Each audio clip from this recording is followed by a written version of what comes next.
प्यारे बच्चों, कल हम लोग इलेक्ट्रिक चार्ज के बारे में पढ़ चुके हैं और आज इलेक्ट्रिक फील्ड के बारे में जानेंगे।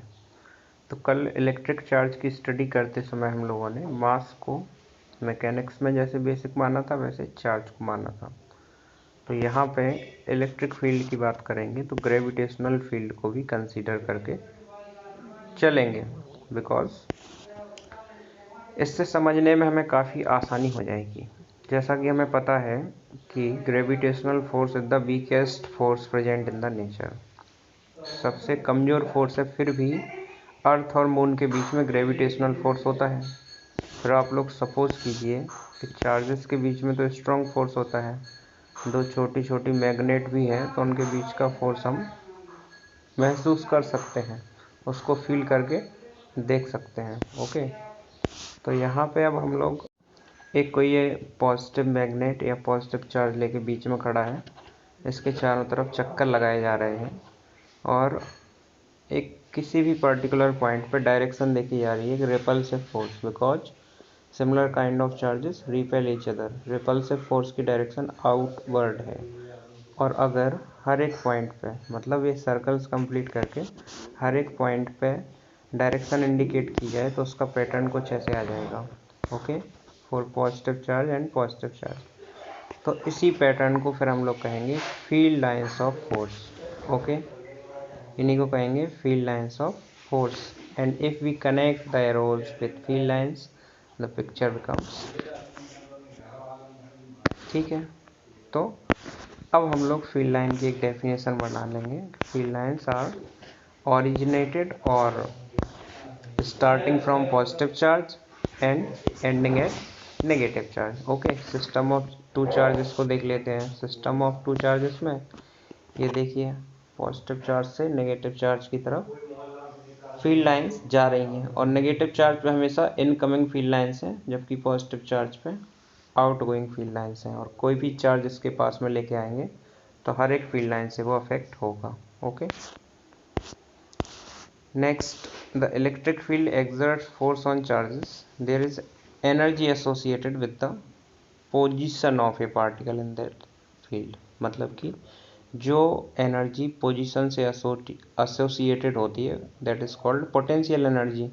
और अगर एक पॉजिटिव चार्ज है, दूसरा पॉजिटिव चार्ज आपको उसके पास रखना है या उसके नज़दीक ले जाना है तो कुछ वर्क करना पड़ेगा, जैसा इस डायग्राम में दिखाया जा रहा है। So this work done conserves in the form of potential energy. तो पोटेंशियल एनर्जी अगर एक सिंगल चार्ज है तो सिस्टम की जीरो होगी, ऐसे में इसकी पोटेंशियल एनर्जी जीरो है।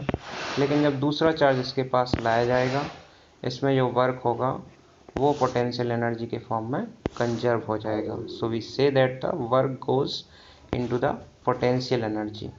Okay, so if the work is not be done, मतलब अगर वर्क नहीं किया जाएगा तो वो चार्ज रिपेल होके दूसरी साइड चला जाएगा और सिस्टम ऑफ चार्जेस नहीं बनेंगे। मतलब दो चार्जेस को पास पास रखना है, सिस्टम ऑफ टू चार्जेस बनाना है, तो पोटेंशियल एनर्जी उस वर्क डन के इक्वल होगी जो कि उन्हें बांधे रखने के लिए किया गया है। Okay, so we can define potential is equal to potential energy divided by charge.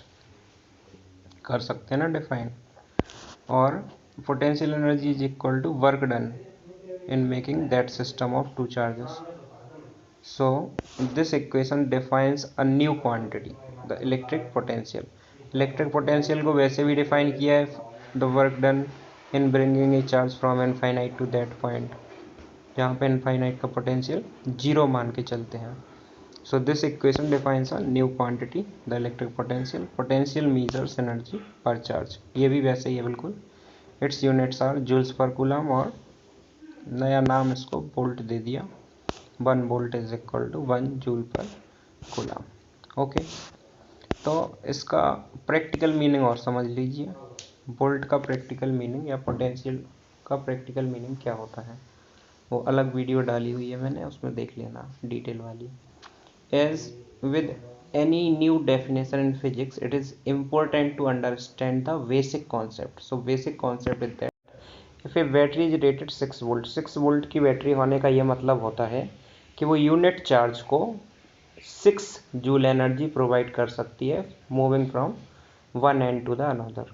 मतलब 6 वोल्ट कब होगा, V is equal to W/Q formula होता है, V is equal to 6 volt when 6 joule work is done in bringing 1 coulomb of charge from one terminal to the another. Okay, तो जब 12 volt battery होगी तो 12 volt battery 12 joule energy दे सकती है per unit charge को move करने के लिए, तो वो और फास्टली मूव होगा, मोर एनर्जी मोर मूवमेंट। ओके, इसी से मिलती जुलती एक और फिजिकल क्वांटिटी आप लोगों ने पढ़ी होगी, ग्रेविटेशनल पोटेंशियल पढ़ी थी, ध्यान है। पोटेंशियल एनर्जी होती है mgh, तो potential energy per unit mass, ability of the gravitational field to transmit energy to any mass at height h, it's called gravitational potential।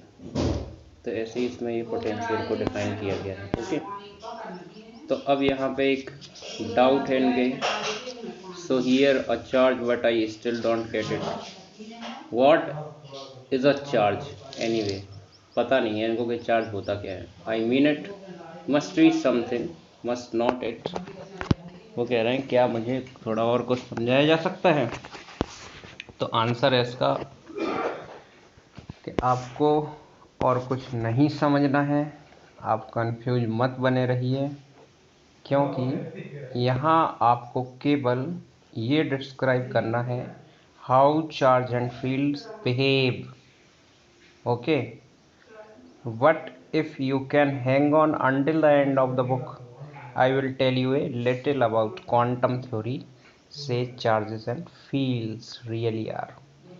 Charges और फील्ड रियली होते क्या है ये जानना है तो किताब के अंत तक तुम्हें बने रहना होगा, ठीक है। क्वांटम थ्योरी में तुम्हें कुछ अलग चीज़ें बताई जाएंगी इलेक्ट्रोमैग्नेटिज्म से हट के। ओके, तो नेक्स्ट सेशन में हम लोग कैपेसिटर्स के बारे में जानेंगे। अभी आप लोग इतना स्टडी कर लीजिए। Thank you.